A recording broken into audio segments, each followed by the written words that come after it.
Uma boa tarde, meu nome é Samuel, sou aluno do Instituto Federal de São Paulo, campus Caraguatatuba.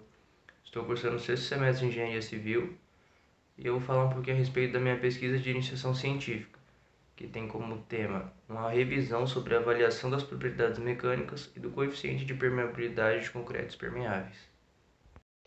Bom, todos nós já passamos pela situação de, ao estarmos no carro, precisarmos passar por algum local alagado, com medo de acabar prejudicando o veículo. Também já passamos pela situação de, ao estarmos conversando com alguns colegas, parentes ou amigos, ouvirmos sobre alguém que sofreu com problema de enchentes, que a sua casa sofreu com problemas de enchentes e alagamentos.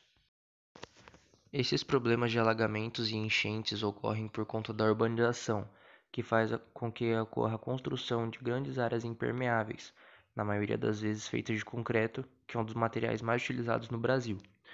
Essas superfícies impermeáveis não permitem a percolação da água da chuva no solo, impedindo assim que essa água da chuva chegue nos lençóis freáticos, fazendo com que ela fique retida nessa superfície, não tendo para onde escoar.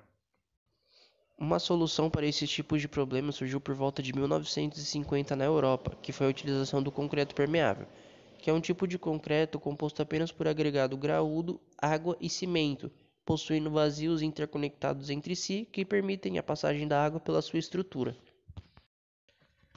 Com base nesse conhecimento e no contexto vivido no Brasil, foi encontrada a necessidade de pesquisar e realizar experimentos para contribuir com o estudo de concretos permeáveis. Porém, devido à paralisação contra o Covid-19, não foi possível a realização de todos os ensaios previstos para essa pesquisa, pois o laboratório do campus foi fechado. Então partimos para uma revisão bibliográfica sobre o tema, efetuando a comparação entre os resultados obtidos pelos autores da revisão nos quesitos de resistência à tração na flexão, coeficiente de permeabilidade e de resistência à compressão. Onde no quesito de resistência à compressão também foi levado em consideração os resultados obtidos por nós, nos ensaios efetuados antes da pandemia. Para selecionar os artigos a serem analisados, foi utilizado as palavras-chave concreto permeável e coeficiente de permeabilidade nas plataformas Google Acadêmico e periódicos CAPES-MEC. Assim, nós obtivemos 17 artigos, onde 5 foram escolhidos pela leitura do resumo, 9 foram escolhidos pela leitura do texto e os demais foram descartados por fugir do tema. A partir disso, foi possível plotar uma tabela com todos os traços utilizados por cada autor.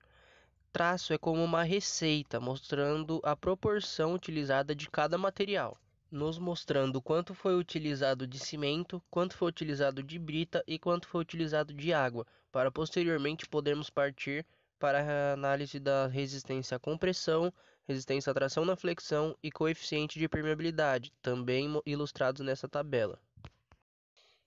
A partir da tabela anterior, nós podemos plotar gráficos para melhor análise dos resultados de cada ensaio, onde nesse ensaio de resistência à compressão nós podemos observar que os resultados obtidos por nós e por Sweets de 2015 são bem próximos, porém os resultados obtidos por Tavares e Araújo são mais dispersos. Isso se deve provavelmente pela alta relação cimento agregado utilizado por Tavares e pela baixa relação água-cimento utilizada por Araújo. Nos ensaios de resistência à tração na flexão, os resultados obtidos pelos autores foram bem próximos, exceto o de Fagundes.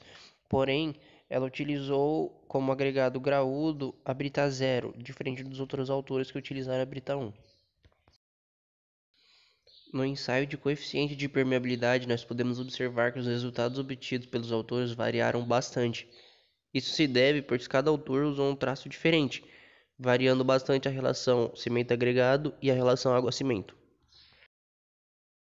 Por fim, nós podemos concluir que o concreto permeável atende à lei de Abrams, que nos afirma que a relação água-cimento é inversamente proporcional à resistência à compressão.